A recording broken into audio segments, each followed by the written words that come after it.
अमेरिकी राष्ट्रपति Donald Trump ने हाल ही में भारत और अन्य देशों में बने आईफोन पर 25% टैरिफ लगाने की धमकी दी है। उनका कहना है कि अगर एप्पल अमेरिका में आईफोन का निर्माण नहीं करता तो उसे इस टैरिफ का सामना करना पड़ेगा। ट्रंप के इस बयान ने वैश्विक व्यापार में हलचल मचा दी है, लेकिन ग्लोबल ट्रेड रिसर्च इनिशिएटिव यानी GTRI की एक ताज़ा रिपोर्ट के अनुसार ट्रंप के इस टैरिफ के बावजूद भारत में बने आईफोन अमेरिका के मुकाबले में सस्ते रहेंगे। डोनाल्ड ट्रंप ने अपनी अमेरिका फर्स्ट नीति के तहत ये तर्क दिया है कि आईफोन जैसे उत्पादों का निर्माण अमेरिका में होना चाहिए ताकि स्थानीय नौकरियों को बढ़ावा मिले। उन्होंने एप्पल के CEO टिम कुक को स्पष्ट रूप से कहा है कि अगर आईफोन भारत या किसी अन्य देश में बनते हैं और अमेरिका में बेचे जाते हैं तो 25% टैरिफ लागू होगा। दूसरी ओर एप्पल ने पिछले कुछ वर्षों में अपनी सप्लाई चेन को चीन से भारत और वियतनाम जैसे देशों में स्थानांतरित कर दिया है और 2025 के जून तक अमेरिका में बिकने वाले अधिकांश आईफोन को भारत में निर्मित करने की तैयारी है। यह बदलाव लागत को कम करने की दृष्टि से किया गया है, लेकिन अब ट्रंप का टैरिफ इस रणनीति पर क्या असर डालेगा, ये देखना दिलचस्प होगा। GTRI की रिपोर्ट के अनुसार भारत में आईफोन का निर्माण लागत की दृष्टि से अमेरिका की तुलना में कहीं अधिक किफ़ायती है, भले ही 25% टैरिफ लागू क्यों न हो। इसके पीछे कई प्रमुख कारण हैं।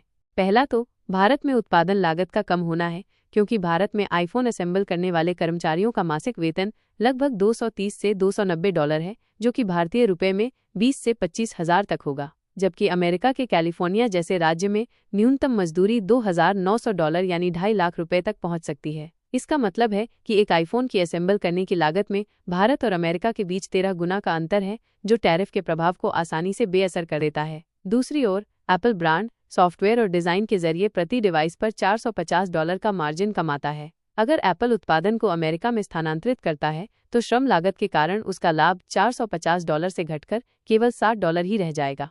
और दूसरा सबसे बड़ा कारण है भारत सरकार की PLI योजना का लाभ। भारत सरकार की प्रोडक्शन लिंक्ड इंसेंटिव स्कीम के तहत एप्पल को सब्सिडी मिलती है, जो भारत में आईफोन निर्माण को और किफ़ायती बनाती है। यह स्कीम भारत में निवेश को बढ़ावा देने और स्थानीय उत्पादन को प्रोत्साहित करने के लिए बनाई गई है। पिछले साल एप्पल ने भारत में आईफोन उत्पादन को तेजी से बढ़ाया है।